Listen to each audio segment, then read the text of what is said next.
जय माँ काली दोस्तों। मेरा नाम है प्रेरणा और सबसे पहले तो आपको थैंक यू वेरी मच कि आज मेरे 1000 सब्सक्राइबर पूरे हो गए हैं। तो इसीलिए मैंने सोचा कि आज से हम एक सीरीज शुरू करेंगे, है ना, जिसमें एक टॉपिक पर बात करेंगे। तो आज से हम जो शुरू करने वाले हैं उसका नाम है आत्म साक्षात्कार कैसे करते हैं, सेल्फ रियलाइजेशन क्या है और उसे कैसे अटेन करते हैं, कैसे प्राप्त करते हैं। इसके लिए कोई बहुत ज़्यादा कठिन पूजा पाठ, ध्यान, साधना की आवश्यकता नहीं है। सिंपल घर में रहने वाले लोग, ऑफिस जाने वाले लोग या जो बहुत बिजी हैं वो भी इसे प्राप्त कर सकते हैं। तो आइए जानते हैं कैसे करते हैं।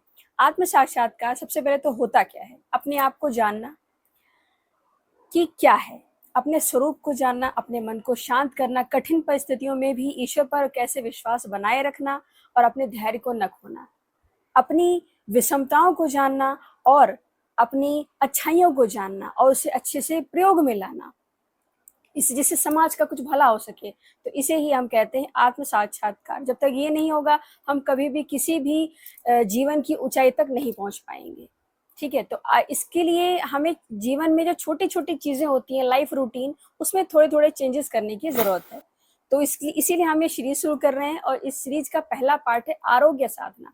आरोग्य साधना में हम बात करेंगे आरोग्य, अपने बॉडी को साधना। उसके लिए शुरुआत जो होती है, पहली साधना, इसी के अंदर जो है कैटेगरीज हैं, कैसे करेंगे हम। तो पहली जो कैटेगरी है वो है भोजन।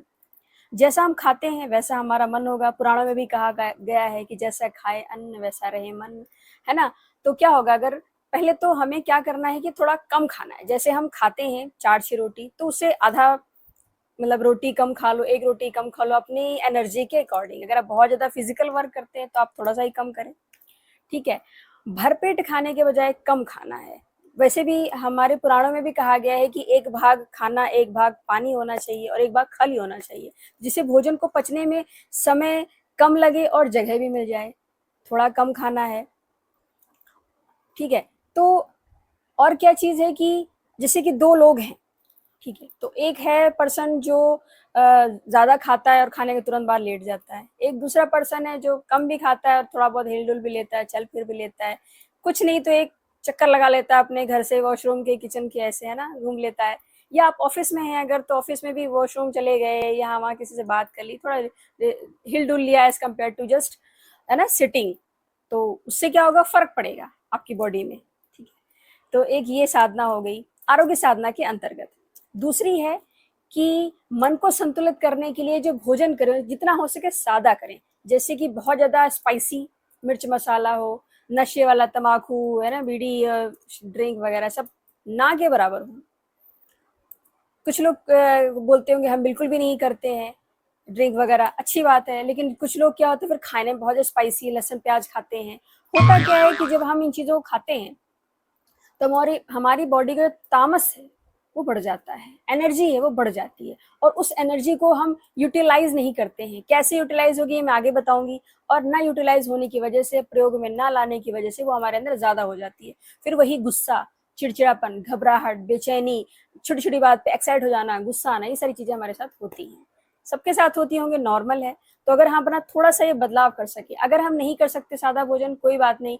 आप में से कुछ लोग कहेंगे कि हम कहीं जाते हैं वहां में खाना पड़ता है, किसी के यहाँ जाएंगे, शादी पार्टी में जाना पड़ गया, कभी लंच में जाना पड़ता है तो हमें खाना पड़ता है। तो इसके लिए हम क्या कर सकते हैं, हफ्ते में 3 दिन, 2 दिन रूल बना लो, तो कि हम कम से कम इस तरह के नियम का पालन करें, सादा भोजन खाएं। तीसरा ये है कि फास्ट रखना, व्रत करना। व्रत करना बहुत जरूरी है हमारी बॉडी के, लीवर, किडनी, हार्ट, सबको थोड़ा थोड़ा आराम मिल जाता है। जो दिन आपको अच्छा लगे उस दिन आप व्रत कर सकते हैं। व्रत में जरूरी नहीं है कि आप पूजा ही करें। ये मैं उनके लिए कह रही हूँ जिनके पास समय नहीं है। जिनके पास समय है वो बिल्कुल स्वागत है, सवेरे उठकर, जल्दी उठकर पूजा करना, ध्यान में बैठना, कुछ नहीं करना, ध्यान करना। जिस भी देवी देवता को आप चाहते हैं उनको मनाना, नहीं कुछ तो नाम जप करना बहुत जरूरी है। नहीं कर सकते तो व्रत रख लीजिए। कैसा व्रत रखना है, आपके अकॉर्डिंग, जैसा आपका शरीर आपको गवाही दे, है ना। कि जैसे कि आपने कैसे व्रत रखना है कि आप खाना खा सकते हैं तो एक टाइम ही खाइए, बिना खाए रह सकते हैं तो पानी पी के रहिए। अगर ये भी नहीं कर सकते तो आप एक नियम बना लीजिए कि मैं कितने व्रत रखूं, कितना टाइम का व्रत रखूंगा, मैं आज 15-20 ग्लास पानी पीऊंगा, ठीक है, ये जूस पे रहूंगा या फ्रूट पे रहूंगा। अब आप कहेंगे जूस और फ्रूट तो बहुत महंगे महंगे होते जा रहे हैं, तो आप एक दिन पानी का रखिए। आप ऐसे भी कर सकते हैं कि आज के दिन आप 1 घंटा नाम जप करेंगे मन में, पहले बोल बोल कर, धीरे धीरे आवाज में, फिर उसके बाद मन में। ये भी एक प्रकार का व्रत ही है, ठीक है। इसी आरोग्य श्रृंखला के अंदर चौथा पॉइंट है योग करना, एक्सरसाइज करना। आप समझिए कि अगर आप टाइम दे रहे हैं अपनी बॉडी के लिए इतना सब कुछ, तो अगर आप 15 मिनट, ज्यादा नहीं, योग कर सकते हैं। योग नहीं आता, सिंपल फिजिकल एक्सरसाइज कर सकते हैं, आजकल अवेलेबल होती है हर जगह, है ना। तो आगे अगर आप चाहे मुझे कमेंट भी लिखेंगे तो मैं आगे योग की साधनाओं के बारे में भी आपको बताऊंगी, तो ये आप कर सकते हैं। तो ये छोटी छोटी जो बदलाव है जो आपके रूटीन में होंगे, उनको करके आप अपने आरोग्य को, अपने शरीर को साध सकते हैं। तो इसके बाद आज हमने सीखी आरोग्य साधना, इसके बाद और भी बहुत सारी आएंगी श्रृंखला में। इससे जुड़े अगर आपके कोई सवाल हैं तो आप मुझसे पूछ सकते हैं, ठीक है। तो जितना हो सके आप इन नियमों को अपने जीवन में उतारिए, इनका पालन कीजिए, और इसी तरह की आगे की जो श्रृंखला है उसको देखने के लिए, जानने के लिए आप हमसे जुड़े रहिए। Thank you very very much. तो मिलते हैं आगे के एपिसोड में।